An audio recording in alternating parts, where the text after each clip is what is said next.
ఏం గంగాధర్ అన్న?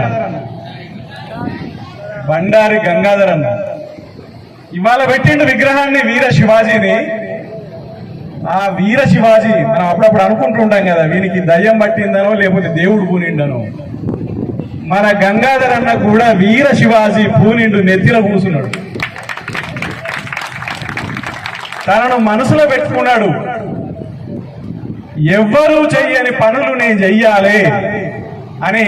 వీర శివాజీ ఈ దేశంలో ఒకనాడు, సంవత్సరం తెలిసిన వాళ్ళకి చెప్తా, 17వ శతాబ్దంలో మొఘల్ సామ్రాజ్యం నడుస్తున్న కాలంలో దేశంలో దేశీయ రాజ్యం, ఒక శూద్ర రాజు, ఒక కాపు బిడ్డ వీర శివాజీ ఒక మహా సామ్రాజ్యాన్ని నిర్మించిండు, మరాఠా సామ్రాజ్యాన్ని నిర్మించిండు. అటువంటి సామ్రాజ్యాన్ని నేనెందుకు నిర్మించకూడదు అని చెప్పేసి ఇవాళ బండారు గంగాధర్ అన్న కలడులు అంటున్నాడు.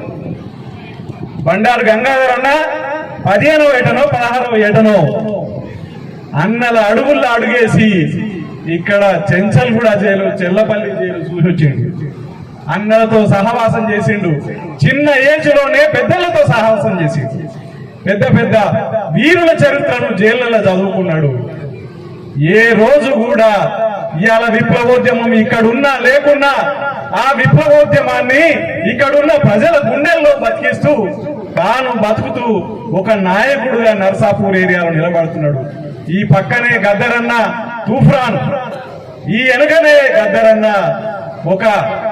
ఒక వీరుడి మరణం సందర్భంగా దీని సంగతి ఏందో బయట పెట్టాలని దేశ చరిత్రలో ఎవరూ చేయలేని పని, అదేమి దాని ఏమంటారు, శ్మశాన వాటికలో కాడు మీద పడుకొని ఈ రాజ్యాన్ని సవాలు చేసిన గద్దరన్న ముద్దు బిడ్డ ఇక్కడే ఉంది. మన సోమన్న, మన విప్లవ నాయకులు గడ్డ మోహన్ రెడ్డి, అనేక మంది వేదిక మీద, అనేక మంది బహుజన వీరులు ఇక్కడ. మీరందరూ కూడా ఇలా పుట్టినరోజును ఆనందించడానికి, పుట్టినరోజును జరుపుకోవడానికి వచ్చినాం. మీకు అందరికి తెలియని విషయం నేను ఒకటి చెప్పదలుచుకున్నా. నా పేరు బత్తల సిద్ధేశ్వర్. ఇంతకుముందు చెప్పిండు మన అన్న, 22 రోజులు ఢిల్లీలో ఆమరణ నిరాహార దీక్ష, గాంధీ కంటే ఒక రోజు ఎక్కువ నిరాహార దీక్ష చేసినాము.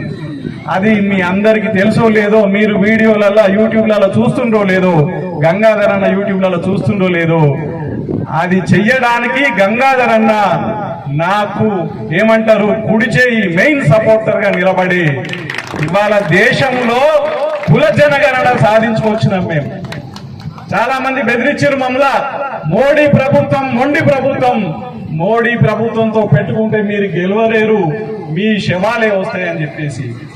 కానీ ఇక్కడ మేము ఆ కాంగ్రెస్ ప్రభుత్వాన్ని కూడా కామారెడ్డి డిక్లరేషన్ అమలు చేయాలని చెప్పేసి, బీసీలకు రిజర్వేషన్లు కులగాన చేయాలని ఇక్కడో 12 రోజులు నిరాదీక్ష చేసినాం. ఆ సందర్భంగా కూడా నాకు అండగా ఉన్నాడు.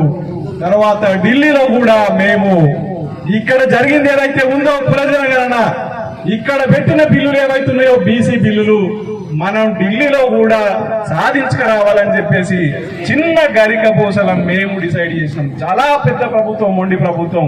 వాళ్ళను దేశంలో ఉన్న ఏ పార్టీలు మనం ఏం చేయలేము అనుకునే పరిస్థితుల్లో మోడీ ప్రభుత్వం ఉన్నప్పుడు చిన్న చిన్న ఎత్తుగడలు వేసి మేము మోడీ ప్రభుత్వాన్ని మెడలు వంచి ఇవాళ దేశంలో మన జనగణన, మన కులాల జనగణన ఎంతుండ్రో తేల్చాలని చెప్పేసి, లెక్కలు చేయాలని చెప్పేస్తే ఇవాళ అక్కడ ఒప్పుకున్న పరిస్థితి అది. మరి జనగణన చేస్తే ఏమొస్తుంది మనకు?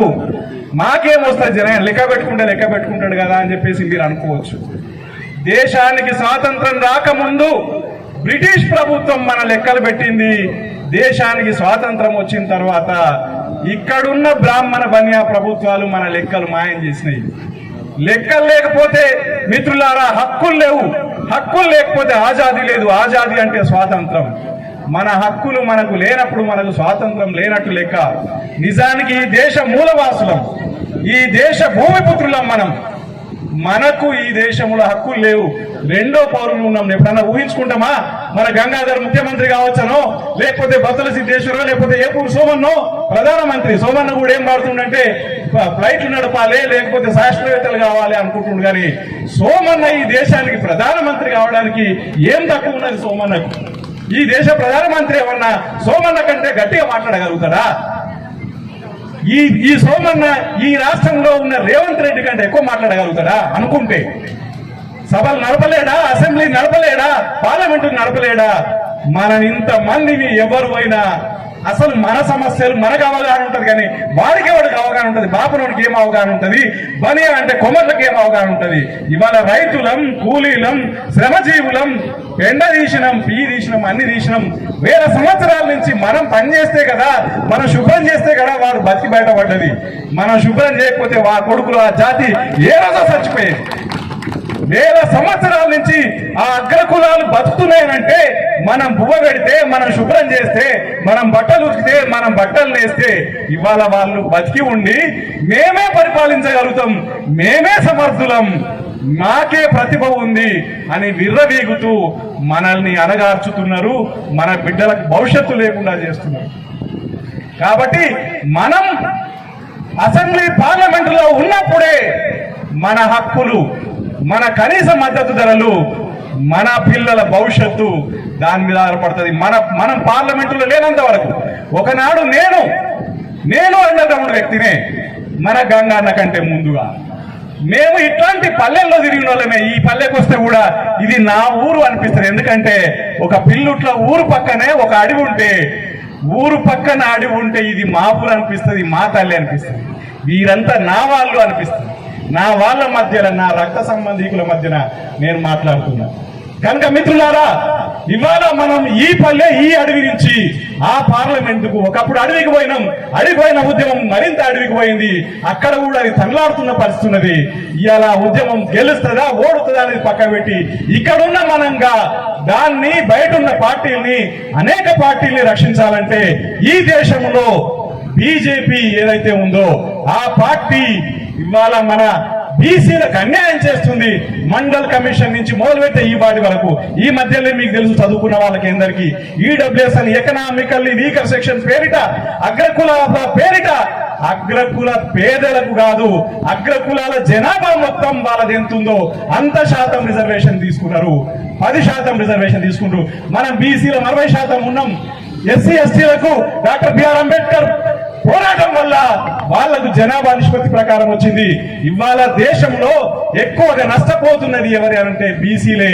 ఇవాళ బీసీల పోరాటంలో బండారు గంగాధర్ అన్న నాతో ఉండి మేమిద్దరం కలిసి హిందూ బీసీ మహాసభ, బీసీ ఆజాదీ చేసి బీసీ స్వాతంత్ర ఉద్యమం నిర్మించాలని చెప్పేసి మన తెలంగాణ నుంచి, మన పిల్లుట్ల ప్రాంతం నుంచి, మన నర్సాపూర్ ఏరియా నుంచి మనం ఢిల్లీ పోయి పోరాటం చేసుకొని కుల జనగణన సాధించుకొని వచ్చిన సందర్భంగా మనం నర్సాపూర్లో ఇవాళ ర్యాలీ చేసుకున్నాం.